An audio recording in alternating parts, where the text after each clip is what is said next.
Hola, ¿qué tal? ¿Cómo están todos?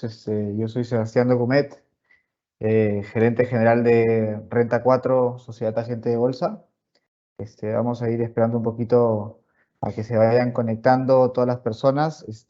Antes que nada, bueno, agradecer a las personas que se están conectando. En la otra oportunidad, pues tuvimos unos temas técnicos que no nos permitieron salir al aire por el lado de nosotros de Renta 4, pero bueno, ya estamos acá con nuestros amigos de Faro Capital.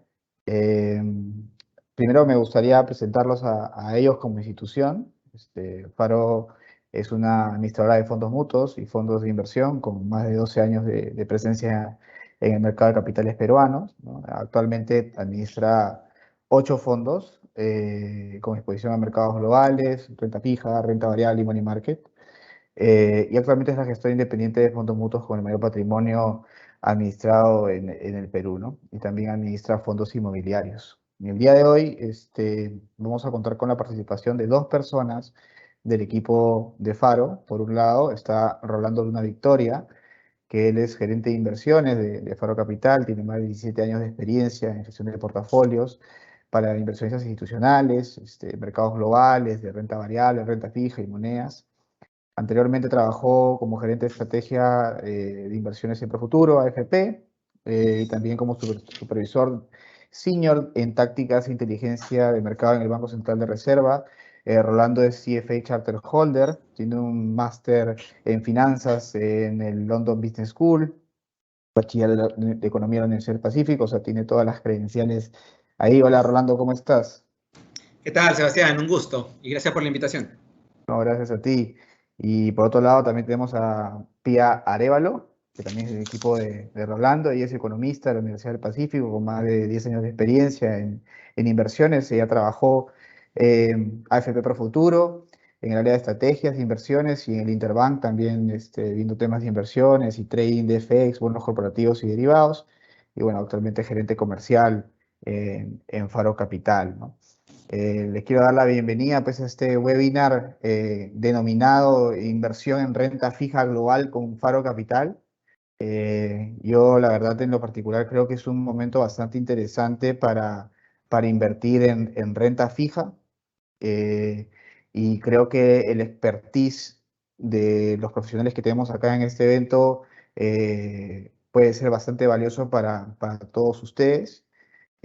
Así que nada, la dinámica de este webinar va a ser un poco hacer unas preguntas al equipo de Faro, que ellos nos vayan contando un poco relacionado a sus impresiones en renta fija y luego pues pasar a algunas preguntas que tenga el público. Igual recordarles que este video está grabado al final en nuestras diferentes redes sociales, en nuestro canal de YouTube, lo pueden visitar para volver a verlo. Incluso también a los que son clientes de Renta 4, pues se les comunica por correo cuando el video está colgado, entonces lo pueden revisar cuantas veces quieran. Igual, también posterior al video, a este webinar pueden acercarse a sus asesores comerciales que ya los deben conocer, o bueno, acercarse a nosotros en Renta 4 en general y pueden recibir la asesoría que necesiten respecto a las dudas que tengan sobre este fondo, ¿no? Sobre los diferentes fondos que pueda tener este Faro y que ahora les va a comentar. Así que, no sé, podría darle un poquito la palabra a ti, María Pía, si quieres comentar alguna cosa antes de pasar a las preguntas. Sí, claro, de hecho, como bien comenta Sebastián, creemos también que es un buen momento para la inversión en renta fija, ¿no? Creemos además que los beneficios que te da invertir a través de fondos mutuos para los inversionistas son bastante ventajosos, ¿no? Tiene todo el tema de eficiencia tributaria, dado que puede invertir un fondo mutuo en distintos mercados, ¿no? En distintos países, distintas regiones y accedes al beneficio tributario que te da los fondos, que es el 5%, ¿no? Versus Mm, algunos otros fondos de repente fuera de la región que podrían estar pagando 30% al momento de la venta de impuestos sobre la ganancia que uno obtenga, ¿no? Y bueno, hay un Pía, montón de beneficios más ujú. que creemos que son bastante ventajosos para los inversionistas al momento de invertir en un fondo mutuo de renta fija, ¿no? Buenísimo, Pia. Justo esa era la primera pregunta, pues cuáles son los beneficios de invertir en renta fija internacional, ¿no? Global, ¿no? Que es, como tú bien comentas, renta extranjera en mayoría de los casos para los inversionistas peruanos y justamente hacerlo a través de un vehículo peruano, pues te permite no tener que pagar el 30 o la escalonada que te toque, sino pues pagar el 5%. Pero Sí, dicho eso, o no sé si tú quisieras ampliar un poco más sobre ese tema. sí, sí, de hecho, eso como primera instancia creo que es una de las cosas más importantes. Lo segundo, también muy relevante, es el tema de la diversificación que uno debe de buscar como inversionista, ¿no? O sea, al final, el fondo mutuo te permite tener esta diversificación adecuada, ¿no? Tanto en sectores como en distintas regiones. Y además, algo no menor, ¿no? Y también muy importante, es el equipo que tienes detrás, ¿no? Normalmente los fondos mutuos siempre tienen un equipo de inversiones, ¿no? Con personas, digamos, que tienen todo el know-how de selección y de investigación en los bonos que se van a invertir dentro de estas carteras, ¿no? Dentro de los fondos mutuos. Entonces, esto creo yo que le da mucha tranquilidad al inversionista porque sabe que ya hay todo un equipo 24/7, ¿no?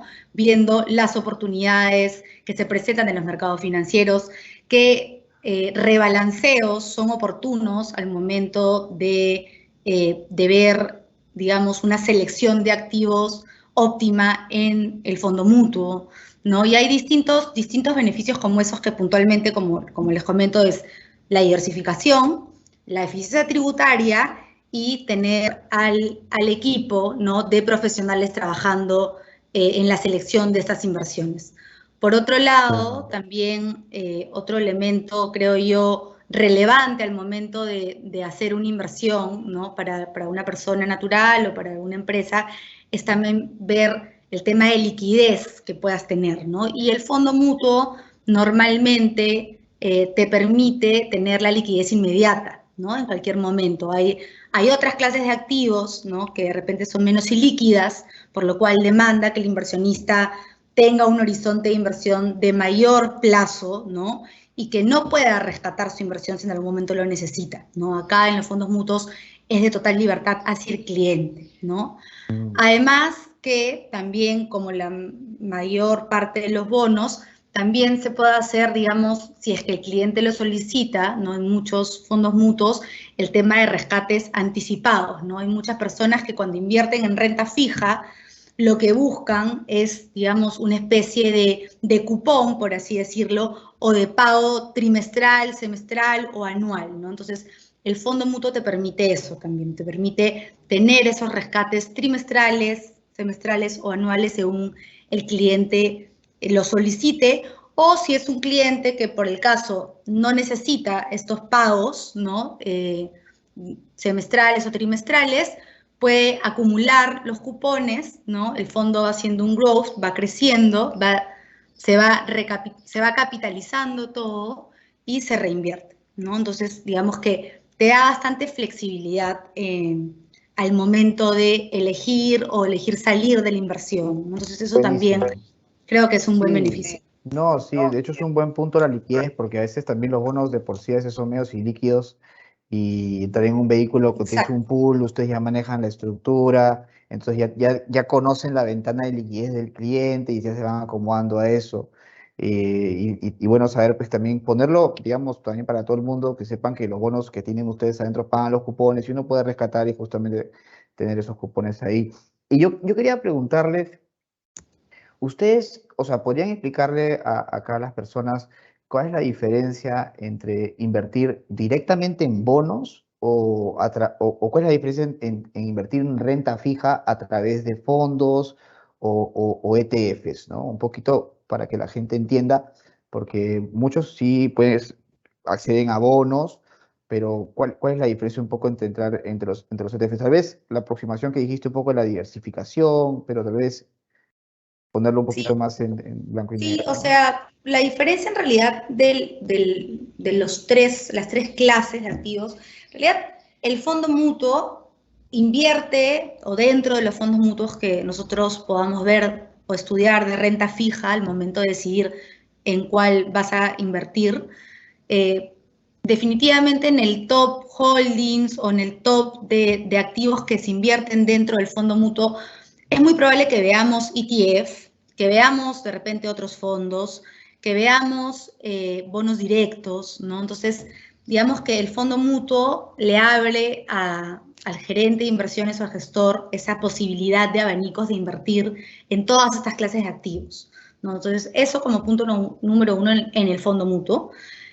Luego, al momento de decidir invertir en un bono directo, yo creo que para el inversionista primero es necesario definitivamente conocer la empresa, ¿no? Porque al final eso va a hacer lo que tú tomes la decisión de invertir o comprar el bono de cierta empresa o de otra empresa, o sea, conocer los riesgos que estás tomando al momento de invertir en ese bono puntualmente de la empresa A o la empresa B.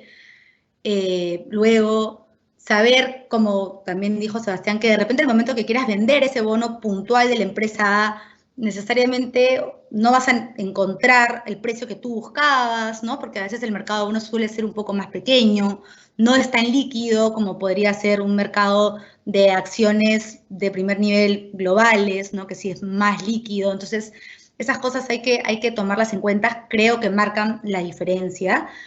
Otra cosa al momento de invertir de manera directa en bonos también es que cada vez que el cliente recibe un cupón o al momento que quiere vender y tiene una ganancia, tiene que hacer todo el tema tributario si es que quiere estar, digamos, en línea con la parte de impuestos, ¿no? Es decir, cada vez que tú recibes un impuesto, declarar eso, y eso puede ser un poco a veces un poquito tedioso para el cliente porque implica que tenga una contabilidad ordenada, ¿no?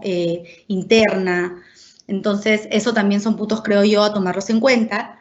A diferencia del fondo mutuo, en el fondo mutuo, la mayoría de SAF, de sociedades administradoras de fondos, ya hacen la retención del impuesto. Entonces, el cliente, por más que tenga una cartera con un montón de fondos, de ETF o de bonos, ¿no? De manera directa o a través del fondo mutuo, no tiene que, digamos, preocuparse por el tema de la retención o justo me dieron un cupón de tal bono y, el otro, y de otro, ¿no? Entonces, acá todo lo hace la SAF.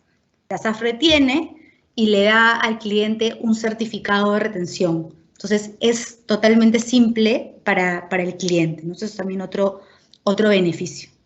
Buenísimo, buenísimo. Y una pregunta, porque ahí comentas que efectivamente ustedes invierten a través de ETFs en renta fija o fondos. Un poco para que la gente entienda cuáles son los criterios para escoger un ETF u otro, o un fondo, o en líneas generales, ¿no? A ver, esa para mí. Buenas tardes, soy Rolando Luna Victoria. Hay varios criterios, ¿no? La idea siempre es comprar aquel instrumento que más beneficia al cliente. Entonces, cuando uno hace ese análisis, tiene que ver, por ejemplo, el tema de la liquidez, lo habló Pía hace unos momentos. Muy importante la liquidez de los activos subyacentes detrás del ETF. Un ETF es un conjunto de activos, un conjunto de bonos. Hay que ver qué tan líquidos es la liquidez de esos activos, de esos bonos que están dentro del ETF. Entonces, uno compara. También la liquidez del propio ETF. ¿No? Así, ¿qué tan grande es el tamaño del ETF? Por ejemplo, en el mundo de los bonos de alto rendimiento tienes varios competidores. Tienes el HIG de BlackRock, tienes el SJK de State Street, ¿no? Que son de distinto tamaño. El HIG es muy por encima en términos de tamaño de AUM que el otro. Entonces, importa mucho también el tamaño, porque mientras más grande, más posibilidad tienes de salir cuando uno desea a precios razonables, ¿no? Otro tema importante es el costo, ¿no? A veces uno, oye, qué buen ETF, oye, pero cuesta el doble que el otro, ¿no? Un ETF de renta fija es más o menos entre 40 y 80 básicos, ¿no? Unos de high yield así agregados están 40 básicos, barato diría yo, puedes acceder ahí a un gran grupo de activos que reflejan el riesgo de bonos de alto rendimiento, ¿no? También importa mucho contra qué índice se compara el ETF, porque puede tener el título high yield, pero si no sabes bien cuál es el índice al que él replica, te puedes quincear. No debes comprar algo que en verdad veas, ok, yo sí quiero este índice, yo quiero que replique bien este índice. Oye, ¿qué tanto tiene de error de réplica? ¿Qué tan bien lo hace? Hay fondos que lo replican mal, pero tiene un nombre bonito y la gente lo compra, ¿no? Sin saber bien qué es lo que está replicando. Entonces, son varias aristas. Costos, réplica, tamaño y liquidez. Quieres ese gran grueso de variables para analizar. Buenísimo. O sea, digamos, hay muchos beneficios de invertir en renta fija a través de un fondo mutuo como el de ustedes. Le da diversidad de escoger productos y lograr diversificación y alternativas para lograr esas estrategias bastante flexibles. Pero, digamos, más allá del vehículo que se utilice, ¿no? En general, para la gente que normalmente estaba más metida en el mundo de las acciones y que tal vez empieza a ver la renta fija porque las tasas han subido un montón y dices, oye, es una oportunidad para de repente entrar. Ustedes podrían darles una aproximación del view de, digamos, ¿es un buen momento para entrar en la renta fija en líneas generales? ¿Tú qué crees, Rolando? En simple, sí.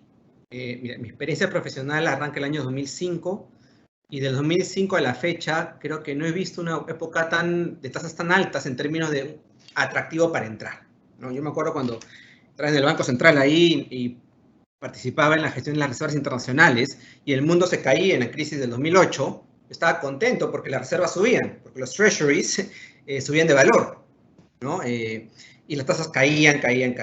Ahora el nivel de tasas es otro mundo. El nivel de tasas está muy por encima de lo que era luego de la gran crisis financiera y se vuelve atractivo, ¿no? Pero lo que uno tiene que entender aquí es que cuando uno compra, sea un bono, una acción, un commodity, lo que quiera, una moneda, una criptomoneda en general, es el retorno total. Es decir, y el retorno total de una inversión incluye no solamente cupones, porque mucha gente compra el bono por el cupón, ¿no? Porque piensa mucho en depósito a plazo. Oye, compro mi depósito para ganar mi interés. No, el bono tiene eso, pero el retorno total también incluye la variación de precio, ¿no? Pensándolo como una acción. Lo bonito del bono es que la mezcla del cupón y la variación de precio te da un instrumento que típicamente es menos volátil que una acción. Entonces, hoy en día tienes instrumentos con tasas altas, ¿no? Y que te prometen un retorno más alto que el año pasado con una volatilidad menor, ¿no? Entonces, eso es algo que hay que interiorizar. Este año, por ejemplo, es un año, creo que lo tengo por aquí, no sé si están compartiendo. Sí, Sí. ahí se puede ver. Este año, por ejemplo, es un año rarísimo, ¿no? Es decir, a mí, primera vez que me toca vivir, donde toda la renta fija cae de manera abrupta, ¿no? Y esto es claro porque muchos ven la palabra renta fija y creen, la renta fija no pierde dinero. Mentira, ¿no? Sí puedes perder dinero en los bonos. Entonces, compran un fondo mal gestionado y puedes perder dinero. Este año todo ha caído. No es culpa del gestor necesariamente, es culpa que el propio mercado ha caído. No hay región del mundo que se salve en la parte de la renta fija. Como ven aquí en el gráfico, es recién en las últimas semanas, luego del dato de inflación, donde las tasas han comenzado el retorno ha comenzado a subir, porque las tasas han comenzado a caer, pero es transitorio por el momento, esperemos que sea más permanente. Pero eso es decir, entender que uno puede perder dinero, sí, sin embargo, a tasas más altas, esa pérdida potencial en probabilidad es cada vez menor. Entonces, oye, si yo quería invertir $100, oye, no inviertas todo todavía, mete, no sé, $50 en el mundo de la renta fija, espera de ver qué pasa y puedes poner en lo siguiente.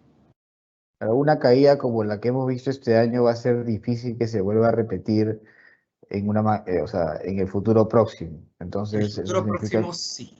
Sí. sí, Sobre sí, todo que ya el nivel de tasas es más alto. El colchón, el claro. aguante para perder, es más alto, ¿no? Ujú. Es decir, y cada vez más la sensibilidad del bono ante cambio la tasa es menor. Entonces, una cosa es un bono brasileño al 6, otra cosa es al 12. Es decir, Claro. ahora 12% de yield, ¿no? Cuando suben la tasa, cada vez el impacto negativo se reduce porque tienes un yield mucho más alto, ¿no? Claro.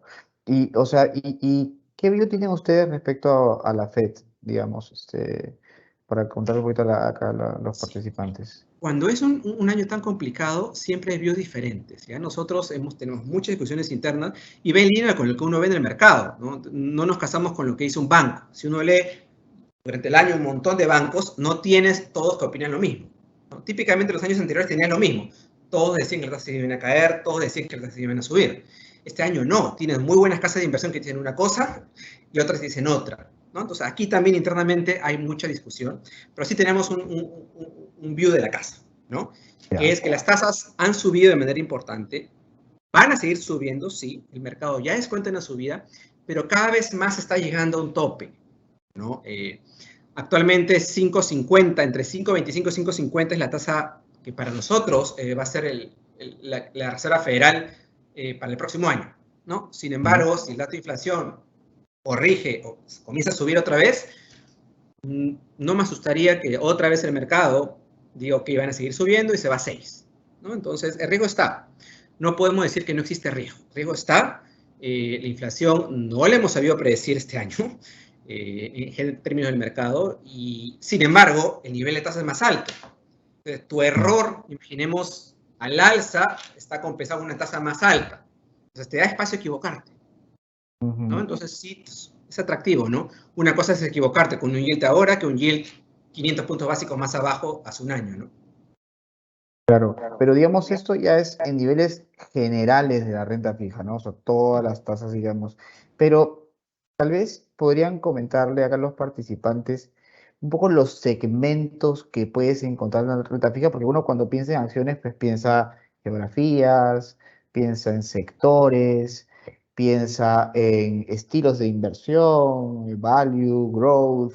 Entonces, ¿cuál sería el símil en la renta fija? ¿Existe eso en la renta fija? O sea, un poco para contarles dónde de repente hay esos nichos de valor en el universo de renta fija global. Mira, lo bonito de la renta fija es que hay distintas maneras de partir la torta. Sin la renta variable es como que es más homogéneo. Aquí, dependiendo con quién hables, pueden partir la torta de distinta manera. Por ejemplo, hay otros que parten la torta de renta fija bonos de baja duración, bonos de alta duración. Otros parten la torta bonos de más riesgo de crédito, es decir, el high yield, y bonos de grado de inversión, ¿no? Nosotros partimos la torta de esas dos maneras, por ejemplo, ¿no? Primero decimos, ok, hay bonos más riesgosos que te prometen una tasa alta, que típicamente son los bonos de high yield o de alto rendimiento, y los bonos más seguros, que son los de grado de inversión, ¿no? Dentro de esos buckets, uno puede separar bonos de alto rendimiento de baja duración y bonos de alto rendimiento de alta duración. Y lo mismo ocurre en el mundo de grado de inversión. Y existe a su vez otra capa adicional, los bonos en moneda local y los bonos en moneda dura, que típicamente es el dólar. Entonces tienes varios acápites, ¿no? Nosotros, por ejemplo, y esto no es reciente, durante el año hemos priorizado bastante los bonos con riesgo.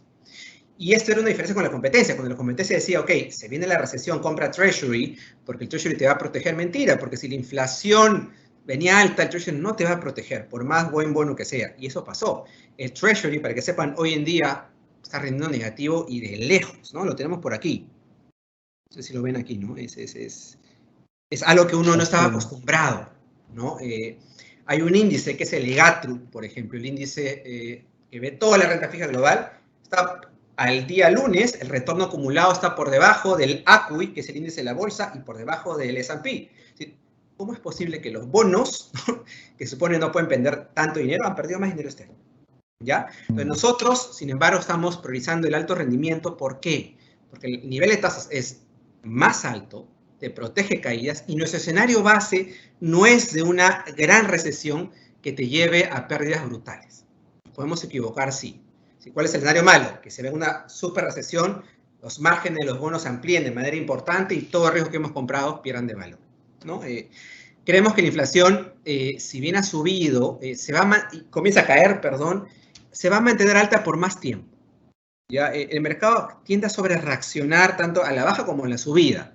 Entonces, seguramente va a corregir, sí, pero no se va a ir a 2% mañana, ni dentro de un mes, ni 2 meses. Entonces, esas tasas más altas todavía son un riesgo, ¿no? En el sentido que si no corrigen, no me motiva todavía a comprar bonos de tan larga duración en el corto plazo. ¿Ya? Entonces, seguimos por los bonos de riesgo y un underweight a los bonos de alto rating de crédito, ¿sí? Hablando de los treasuries, ¿no? O sea, Algo que sí duración nos gusta, corta y high yield, básicamente. sí. Pero algo que nos gusta y nos ha comenzado a gustar últimamente es la parte del CENBI y el ENBI. ¿Ya? Y de hecho nosotros en el portafolio tenemos posiciones en bonos corporativos emergentes en dólares, ¿no? El CENBI. ¿Por qué? Porque los yields del CENBI ya superan el 8%. Creo que están por acá. A ver acá. bueno, acá no el S&P, pero tienes yields, por ejemplo, ya arriba del 8%, que es el high yield, y emerging markets, ¿no? Entonces, antes, tener un 8% era difícil si la tasa de la Reserva Federal estaba en cero. Hoy en día, con una FED en 4 y posiblemente en 5 pronto, ya tienes bonos de alto rendimiento a tasas más altas, ¿no? Ahora, ya no requieres tampoco irte tan largo en la curva, no tengo que comprar duraciones altísimas para tener tasas altas, basta bonos de duraciones cortas, así menores a 4, para tener tasas de 8% a más, incluso de 2 dígitos. Eso en nuestro país. Entonces, sí priorizamos el CENBI, el ENBI también, es decir, bonos de gobierno de Brasil, bonos de gobierno de Colombia, tal vez puede ser Perú también, ¿no? Son Sí, bonos que se Rolando, vuelven pero competitivos hoy en día, ¿no? viendo tu gráfico, interesante, ¿no? Que los bonos high yield americanos, ¿no? Hay gente que de repente no sabe, pero no es no sé, pero hay bonos de empresas que uno conoce, ¿no? Netflix, McDonald's, hay un montón todos estos tienen bonos y muchísimos. Y ahí se ve interesante respecto a lo que es los mercados emergentes. Se ve que están más arriba, inclusive. Ustedes, en Sí. términos de mercados emergentes versus US High Yield, ¿cómo lo ven? A ver, estamos en el CENBI como norte, ¿no? Más o menos un 40% ahí y un 30% en high yield, ¿no? 20% de Ya, high yield. ok, Sí. ok. Algo que nos ha venido gustando y ahora poco menos, pero sigue siendo algo, es el senior loans, ¿no? El Ah, senior ya. loans ha sido no está aquí, pero ha sido una estrategia, está acá, muy interesante. Hay ETFs de esto, si no tienes que comprar un fondo mutuo de senior loans, puedes agarrar y comprar un ETF, al calor del hogar, y comprar un ETF de senior loans. Ahí está. Es una de las cosas que han caído menos. Son préstamos de corta duración que se actualizan con tasa variable. Entonces, tranquilo, si esperabas que las tasas suban, vas a perder, sí, pero has perdido menos. Ok, ok, ok. También comentabas un poco de, digamos, algunos bonos puntuales que compran ustedes. Eh, Vemos que, bueno, tienen algunas cosas en Brasil. Un poco, tal vez si le pueden dar una descripción o cuál es el view que tienen respecto a la situación en Brasil, que hay algunos los Sí. cambios y como para que la gente conozca más sobre esa exposición. América, ¿ya? Sudamérica se ha venido pintando de rojo, ¿no? País, sobre todo a los locales en diferentes países, ¿no? Sin embargo, cuando uno se pone a analizar la estructura de gobierno, a analizar el Congreso, el poder que puede tener el presidente de turno para poder hacer lo que quiera, no es tanta, ¿no? En Brasil, Lula no puede hacer lo que quiera, ¿no? El Congreso no es suyo. Pero cuando uno pone a pensarse en eso, ok, sí veo atractivo entrar a Brasil. Me corro ese riesgo político porque creo que la otra pata del poder no la tiene. Entonces, si bien la política fiscal de Lula ahorita asusta, ¿no? Que va a ser contra expansiva, por eso que el real no se aprecia lo que debería, como las otras monedas, y hay ruido en el mercado, yo creo que pasando ese ruido, Brasil se vuelve bien atractivo, ¿ya? Y no solamente en dólares, ojo, nosotros invertimos en dólares más que todo, pero cuando uno ve monedas locales, Brasil ha sido uno de los primeros países en subir la tasa de interés, ¿no? Entonces, el nivel de tasas es bien alto en reales, pero ahí te la juegas, ¿no? A la moneda, y ya debería ser uno de los primeros en bajarla, ¿no? Entonces, comienza Brasil, Perú también subió tasas, estamos más del 7%, entonces es bien importante, se ponen atractivos los bonos en monedas locales, ¿no? Pero para eso, primero hay que validar que el dólar va a dejar de subir. Y eso, en mi opinión, yo todavía no lo tengo claro, sigo del lado del dólar. Tal vez a corto plazo podemos haber tenido un hipo hacia abajo del dólar, pero todo está hecho para que todavía pueda seguir subiendo, ¿no? Ok, perfecto. Em, Después, ustedes también tienen, ya hablamos un poco de Estados Unidos, pero también tienen exposición un poco a lo que es renta fija en Europa, ¿no? En sus fondos, ¿no? Ustedes, ¿cómo ven ahí la situación, digamos, de tasas en Europa por la presión inflacionaria, pues, que hay en general, ¿no? Hay una diferencia, obviamente, con respecto a Estados Unidos, tiene naturalezas distintas a la inflación en diferentes, en estas regiones, pero Sí. un poco cómo lo ven y en términos a la allocation que le puedan dar, tal vez de forma indirecta o tal vez de forma directa en sus fondos. En Europa lo que falta es ver más subida de tasas. ¿no? Estados Unidos adelantó. Entonces, ese adelanto de Estados Unidos relativo a Europa hace que el diferencial de tasas favorezca al dólar y el dólar se haya apreciado. Ahora, en las últimas semanas, con el retroceso de las tasas, el diferencial comienza a irse más de lado a favor de Europa y el euro se aprecia. Sin embargo, el riesgo sistemático sigue en Europa, ¿no? En la guerra todavía no acaba, si bien la parte energética ya pasó a un segundo plano, las reservas de energía subieron en Europa, igual hay riesgo sistemático ahí. Igual, y hablando tal vez de fondo de renta variable, por ejemplo, que tenemos el global, no estamos todo en Europa, al contrario, hemos reducido gran parte de nuestra exposición en Europa. En el fondo de deuda también tenemos, pero tenemos menos, ¿ya? Y lo tenemos a través de los fondos globales de High Yield Global. Cuando uno invierte en Global High Yield, tienes el US High Yield y tienes el European High Yield dentro de ese fondo, ¿no? Creemos que sí tiene riesgo. El nivel de tasas ha subido también. Me gusta más tener un high yield combinado que tenga US, Europa, Inglaterra, ¿no? Pero no cesaría, no diría que el core del portafolio es un overweight de Europa. ¿Sí? No me animaría a hacerlo todavía y no creo que lo hagamos en el futuro. Sí, Rolando, y una cosa que también creo que puede llamar la atención a muchos clientes de nosotros, que hay bonos, por ejemplo, peruanos y colombianos que rinden unas tasas alucinantes. Alucinante, esa es la palabra. Por ejemplo, nosotros, para ser transparentes con todo el mundo, nosotros, ofrecemos bonos de varias empresas peruanas, como hay uno que es la UNA, por ejemplo, que rinde 15%, Buenaventura rindiendo 10%, un Volca. poco la Volcan, hay bonos también en Colombia, Termocandelaria, hay varias cosas ahí, o sea, es llamativo esos niveles de tasa tan altos en el mundo high yield, el nivel de, ¿cómo ven el nivel de apalancamiento? Un poco el riesgo de crédito, porque hace rato justamente hablabas, ¿no? Un poco que la renta fija está, de alguna forma indirecta lo decías, ¿no? Que la renta fija está compuesta un poco por la base, por un poco la Fed, la política monetaria, la inflación,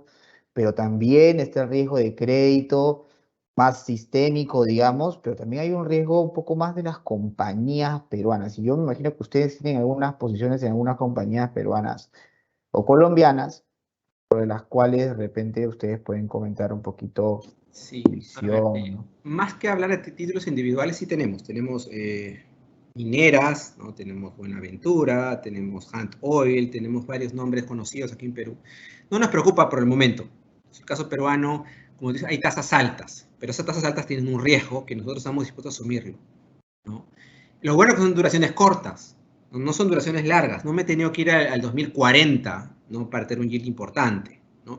Y dicho esto, por ejemplo, nuestro fondo, que tiene más de 10 posiciones individuales en bonos LATAM, tiene un yield de más de 8% y una duración menos de 4. Entonces, eso nos protege, porque si las tasas suben de manera imprevista, ya sea por un spread que se incrementa por riesgo de crédito, la duración te protege, ¿no? No tengo una duración tan alta que me diga, ok, voy a perder mucho dinero, ¿no? Nombres como a una, cuando lo vimos a 15%, dice, ok, ¿no? Oye, se ve atractivo, claro, pero tiene riesgo, ¿no? Las operaciones que van a hacer allá fuera del Perú, cómo serán, ¿no? Hay que analizar más, y si no tienes muchos datos, digo, ¿por qué voy a arriesgar tanto si ya tengo nombres buenos de 2 dígitos en dólares en otra parte, ¿no? Es decir, hay que tomarle la molestia de analizar un poquito más y ver si realmente compensa ese riesgo adicional, porque imaginemos que si todos los bonos están alrededor de 6% y ese bono está en 15%, bueno, ahí sí, ¿no? Pero si todos están arriba, no voy a arriesgar tanto, me puedo ir con bonos de menos riesgo con tasas altas, ¿no? Entonces, pero sí, como coincido contigo, Sebastián, los bonos se han vuelto atractivos. Ya en la región Colombia, nosotros tenemos bonos sobre todo de bancos, también tenemos Candelaria, en Brasil tenemos más que todo bancos, ¿no? No es que estamos tomando mucho riesgo de crédito con empresas mucho más riesgosas, ¿no? Más que todo tramo corto, duraciones cortas, sectores, si quieres, más protegidos, ¿no? Buenísimo. Y bueno, o sea, para redondear un poquito, ¿no?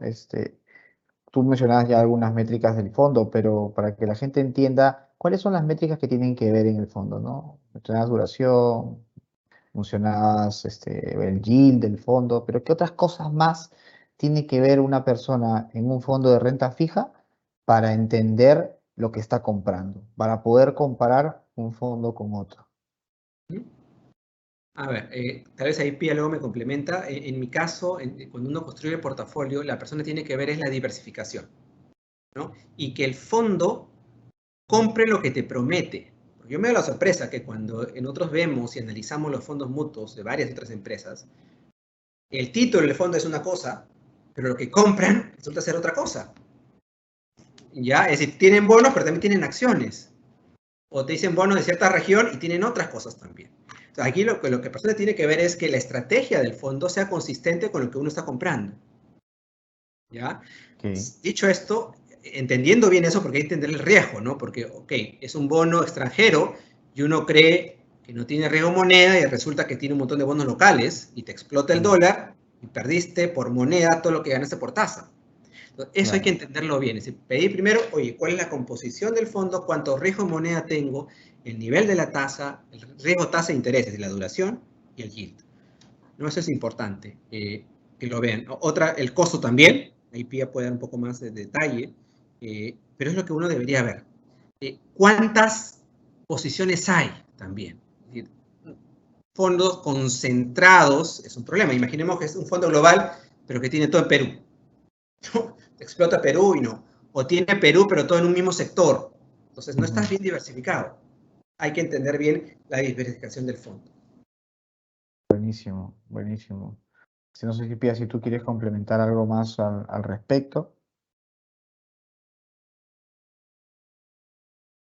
Creo que está con el Un micrófono. momento.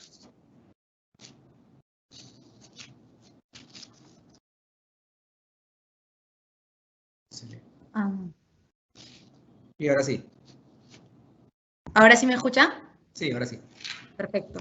Sí, bueno, complementando un poco lo que ya dijo Rolando, que definitivamente lo importante es conocer bien el activo subyacente dentro del fondo, ¿no? Que al momento de entrar a un fondo de renta fija global, vean que realmente hay bonos, que realmente la diversificación que te da el fondo sea global, ¿no? Ver también el rating crediticio, los bonos que están detrás del portafolio, es algo importante. La duración también, porque, bueno, la duración en nuestro caso lo vemos porque normalmente nosotros, nuestra política de inversión al momento de decidir comprar un bono no es estar tradeando el bono, ¿no? Entonces, sí, tradeando en el corto me refiero. Entonces, sí es importante para el cliente conocer la duración en conjunto con el yield to worst o el yield to maturity del fondo, para más o menos, digamos, ver o tener algo un poquito más certero en el sentido de, ok, si este gestor o si este fondo compra los bonos para quedarse hasta el vencimiento del bono, ¿no? Más o menos la yield a la cual yo compro el fondo, en el que está en ese momento el fondo, si yo me quedo toda la duración del portafolio, me debería dar esa tasa, ¿no? O sea, no, de hecho, no es que te va a dar la tasa, porque como mencionó Rolando al comienzo, no es que la renta fija, por más que así sea el nombre, sea como un depósito a plazo, que es fijo, ¿no? Hay volatilidad de todas maneras, pero si te quedas, digamos, toda la duración del portafolio, te debería dar la yield a la que entraste. Entonces, eso es importante. Y de hecho también los instrumentos que hay, conocer un poco los instrumentos que hay, ¿no? Entonces, esas cosas son normalmente las que nosotros vemos, ¿no? Con los inversionistas. Y una pregunta, y la gente, o sea, para entender contra qué comparar, o sea, como que un benchmark, como que ellos puedan ver, o sea, este tipo de información, como para tener como referencia con un índice, porque claro, en el mundo de la renta variable es fácil pues, porque ves el S&P y esa es tu referencia, ¿no? Un poco cómo podrían aterrizar ese tema para las personas. Contra un benchmark, en realidad va a depender mucho del tipo del fondo y en qué se concentra el fondo para escoger un benchmark.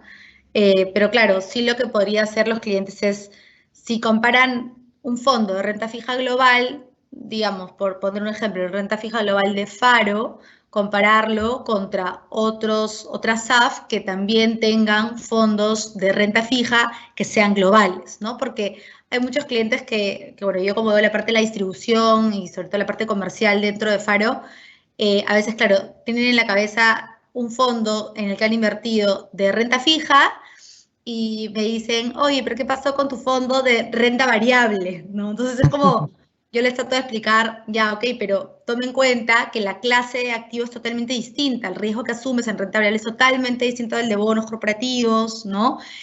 Un fondo de bonos corporativos solo de Perú va a ser totalmente distinto a un fondo de bonos corporativos a nivel global o solo Europa, entonces como que es Claro, importante el momento de comparar, ¿no? Para el inversionista, que definitivamente comparar es súper sano, pero tener en cuenta contra qué comparas las inversiones que tienes, ¿no? claro, Yo comenzando quisiera por... agregar ahí, sí. Pía, nuestro fondo de renta fija global tiene como benchmark el IGATRU, que es el índice de renta fija global, así, con todo. Tiene treasuries, tiene corporativos, grado de inversión, investment grade, perdón, high yield, lo tiene todo. Entonces tiene securities, tiene quasi-governments, agencias, es decir, tiene todo el mundo. Entonces ese debería ser el mejor benchmark para comparar un fondo global, porque un fondo global, si es realmente global, puede invertir lo que quiera, dentro de los límites y parámetros establecidos, ¿no? No, buenísimo, porque, o sea, como decía, tener un punto de referencia es sumamente importante. No hay, o sea, hay pocos, hay fondos de renta fija o de deuda, digamos, en dólares, pero no o sea, digamos, tan globales como el de ustedes o específicos, ¿no? Entonces, igual tener un benchmark global es suma, pero igual también ver qué alternativas hay en el mercado y pues obviamente compararlo contra las otras gestoras de fondos, pues también hace sentido. Este, bueno, yo por mi lado, estas son las preguntas que teníamos para ustedes. Creo que hay una persona que ha hecho una pregunta y creo que no ha entendido, tal vez un poquito le pueden explicar. Lo que pasa es que dice, al momento digamos, si hubiese comprado mi bono y me paga el cupón y reinvierto ese cupón, como que estoy beneficiando a los otros participantes. Yo sé, a ver si ustedes se lo pueden explicar de otra manera, como para que entienda que claro, este cupón que pagó también se lo pagó a los otros y todos juntos estamos reinvirtiendo. Entonces, Sí, al final es partes iguales, ¿no? sí, exacto. O sea, no es que dentro del fondo lo que tú tienes a tu nombre son cuotas de participación dentro de un portafolio. No es que, digamos, yo, María Pía Arévalo, tengo tal bono y tal bono, y el otro partícipe tiene tal bono, Z, Y, ¿no? X, y yo tengo A, B, C. No, acá hay un portafolio y todos los partícipes tienen cuotas de participación de ese portafolio. Entonces, al final, si es que se paga un cupón, como bien dice Sebastián, es como que para todos, o sea, aumenta la cuota de todos los partícipes, ¿no? Buenísimo. Oye, y otra cosa también, hay algunas cositas que la gente es importante que entienda, ¿no? Tipo ahí preguntan cuál es el monto mínimo, Uh -huh. tipo temas de plazos de permanencia, ese tipo de Sí, cosas, si esos detallitos que la gente está acostumbrada a operar el bono y es tema 2 y ya está, y la renta variable es así, pero de repente en el caso de ustedes tiene algunas diferencias invertir, ¿no? sí, en el tema de fondo mutuo, como bien lo dice la palabra, el fondo es mutuo porque hay un montón de partícipes dentro. En realidad no hay tanto un límite de monto inicial como puede haber en algunos bonos que sí te dicen tienes que invertir mínimo 20.000, mínimo 100.000, ¿no? Bueno, dependería del bono.